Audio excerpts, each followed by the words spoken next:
자, 어제 권익위 얘기했는데, 뇌물 받아도 되나요? 라고, 이제, 계속해갖고 질의가 와서, 처음에 이제 답변을 멈췄다고 그랬잖아요. 우리 방송을 봤나 봐요. 다시 답변을 달기 시작했는데, 받아도 된다고 달았어요. 미친 것들 아닙니까? 아무 짓 안 하면, 아니, 저것들이 부끄러운 줄 아나 보다 그러는데, 이제 뻔뻔하게 받아도 됩니다라고 댓글을 달았어요. 네, 권익위가 한 답변을 보면 청탁금지법에 대해서 일단 쭉 나열을 합니다. 그리고 마지막에는 문의한 내용만으로는 청탁금지법상 선물 가능 여부를 답변 드리기 어렵다. 직무 관련성 여부 등에 대한 사실관계가 고려돼야 한다. 이렇게 답변했습니다. 결국은 직무 관련성이 없으면 받아도 된다라고 써줬다는 거지. 아니, 선생님은 카네이션도 받으면 안 되고 빼빼로도 받으면 안 되는데. 선생님은요, 교사는 과자도 안 돼요. 그러니까 과자도 안 되고. 그 빼빼로 데이에 초콜릿 주는 것도 안 된대. 받으면 안 된대. 근데 300만 원짜리 엿은 괜찮대. 그러니까 아이씨, 내 주변에는 내가 지금 뇌물을 받아줄 부인도 없거니와 나한테 뇌물을 줄 외국인이 없어. 외국인이. 그 누구도 없습니다. 외국인이 그러니까. 아니고 내국인도 없어요. 심지어 나 같은 사람은 청탁을 해도 청탁을 들어줄 수 있는 입장이 아니라서 주기만 하면 그냥 뽑아 먹을 수 있거든요. 그냥 깔끔하게 먹고 잡아 뗄 수 있는데, 야, 이제 공무원들은 앞으로 외국인한테 받는 뇌물이면 아무 문제가 없는 거예요. 권익위가 근데 이게 말이 되나? 청탁금지법은 공직자 등의 직무와 관련 없는 경우에는 공직자 등 배우자의 금품 등 수수를 제한하지 않는다. 제한하지 않는다. 마음껏 주세요. 그러니까 이제는 급이 이제 정해졌잖아요. 그냥 청탁의 규모에 맞춰가지고 다양하게 마음껏 주셔도 되고요. 이거 덕분에 대한민국 면세점 내지는 백화점 명품관이 앞으로 많이 붐빌 것으로 생각이 됩니다. 이런 말도 안 네. 직무 관련성 있는 경우에도 법 제8조 제4만 각호의 예외 사유에 해당하는 경우에는 수수금지 금품 등에 해당하지 않는다. 이런 걸 다 공개를 하고 있어요. 네, 이제 대놓고 뻔뻔하게 가기로 했나 봐요. 네, 나중에 우리가 정무위만 받아오면 근데 깔끔하게 다 조져버려야 될 놈들이네요. 2020년에도 공무원 남성과 몇 달 전에 결혼했던 여성이 남편과는 직무 관련이 전혀 없는 자신의 대학 친구들에게 120만 원 상당의 가방을 선물로 받아도 되는지 물었어요. 권익위가 뭐라고 했냐면 청탁금지법 제8조 사항에 따르면 공직자 등의 배우자는 공직자 등의 직무와 관련하여 1항 또는 2항에 따라 공직자 등이 받는 것이 금지되는 금품을 받거나 요구하거나 제공받기로 약속해서는 아니 된다고 되어 있다.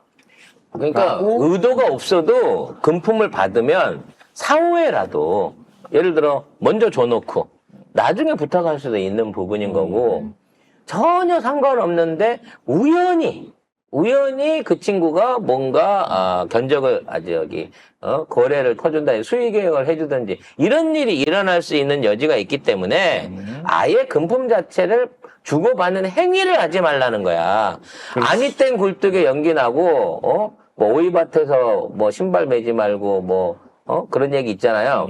그것처럼 아예 하지 말라는 거야. 2022년에도 배우자가 100만 원 넘는 명품 가방 받았고 공직자는 이를 알면서도 6개월 지나 신고하고 가방을 반환했는데 이 경우 처벌 대상인지 물어왔습니다. 그러니까 권익위가 배우자는 공직자의 직무와 관련하여 1회 100만 원 초과하는 금품을 받을 수 없다. 공직자는 자신의 배우자가 100만 원 초과하는 금품을 받은 사실을 안 경우에 지체 없이 신고해야 된다. 다만 자진 신고했으나 지체하여 신고한 경우 제재를 감면할 수 있는 사유는 해당할 수 있다라고. 그럼 김건희는 뒤늦게라도 그럼 해야 될 거 아니야? 근데 김건희 외국인이 준 거라서 의무도 없다고까지 빼줬잖아, 권익위가. 그러니까 권익위 그 자체가 돈을 받지 말라. 그러니까 금품이나 이런 거를 공직자나 공직자의 가족이 받지 말라는 거를 하려고 이런 법들이 만들어진 거예요. 법 취지 자체가. 왜냐면 이런 금품이 오가고 이렇게 되면 뭔가 영향을 끼칠 수가 있잖아요. 근데 이게 지금 김건희 실드 치려고 받아도 된다, 뭐 해당 안 된다, 이 꼼수만 가르쳐주고 있는 거예요. 그리고 앞에 있는 그 권익위의 답변을 다 깡그리 무시하면서 반대로 되는 거잖아요. 이거 김건희 하나 때문에 나랑 이렇게까지 돼도 돼요? 사실 명품백은 세 발의 피해요. 사실 김건희가 더 추궁받아야 되는 대목은 옛날에 남편이 검찰총장 할 때 거기 자기가 전시회 열어갖고 후원금 받은 거 있잖아요. 그 영철이가 빼준 거.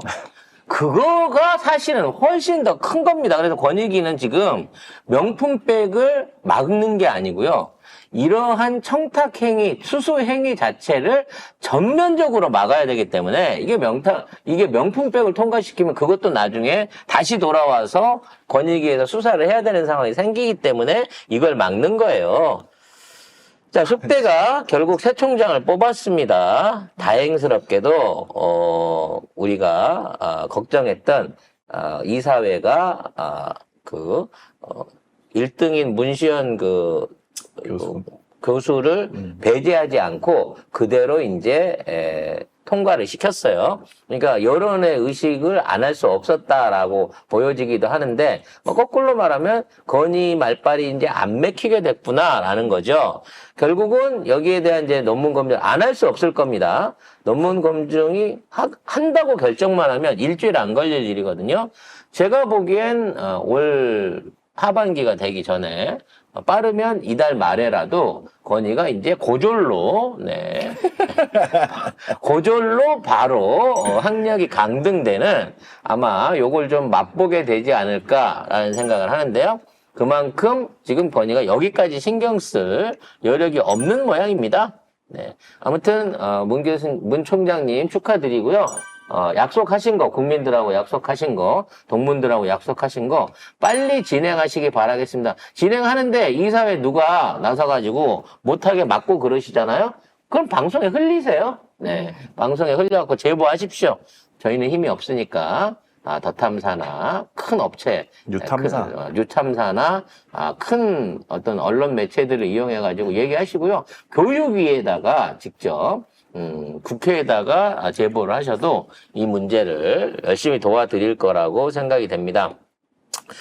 검찰이 도이치모터스 수사 대상에 계좌주 최은순을 포함했다라는 내용이 나오고 있습니다. 그러니까 뭔가 지금 자꾸 김건희 본인은 아니지만 주변 가족들, 특히나 엄마나 오빠들을 하나하나씩 좀 털어가는 듯한 느낌이에요.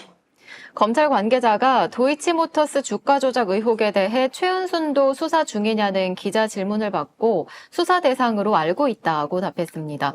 그리고 조사 시기와 방식에 대해서는 수사 절차에 따라 잘 검토하고 있다는 정도로만 답변했습니다. 특검법이 통과되게 되면 그거 방탄하기 위해서 그 전에 부를 가능성이 있습니다만 그 전까지는 아프다, 치매다, 아프다, 뭐 온갖 핑계를 대가지고 안 가려고 할 겁니다. 네, 그렇기 때문에 지금 있는 당장에 뭐 성과가 나오기를 기대하다기보다는 검찰이 건드리는 척은 하고 있다라는 면으로 좀 이해를 해주시면 될 것 같아요.